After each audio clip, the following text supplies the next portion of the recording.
Azog. This goblin menace is a key figure in Peter Jackson's Middle-earth, but where is he to be found in Tolkien's famous children's book? In this video we're going to dive into the appendices of The Return of the King in order to bring his version of the Bane of Thor to light. While presented in Hobbit films as a pale Gundabad orc, this description is not taken from Tolkien's own work. In fact, little is known about his appearance.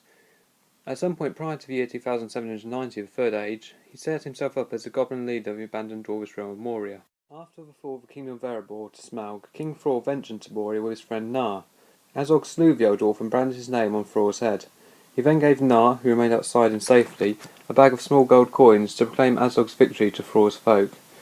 One thing this account does make clear is that Azog could speak the common tongue, and not just the black speech of Mordor.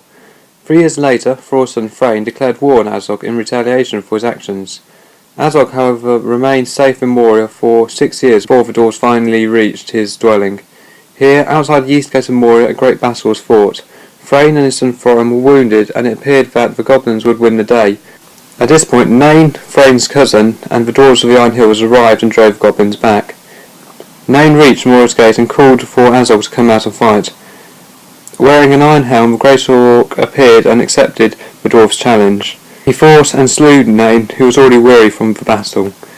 However, his victory was short-lived, for he saw that his followers were defeated. Turning, he fled back towards the gate, but Nain's son Dain pursued him and hewed off his head. His head was put onto a spike, and the bag of coins he had given to Nar were thrust into his mouth. And so Azog perished in the year 2799, 142 years before the events of The Hobbit, but his legacy was preserved in his son Bolg, who led the orc army in the Battle of 5 Armies.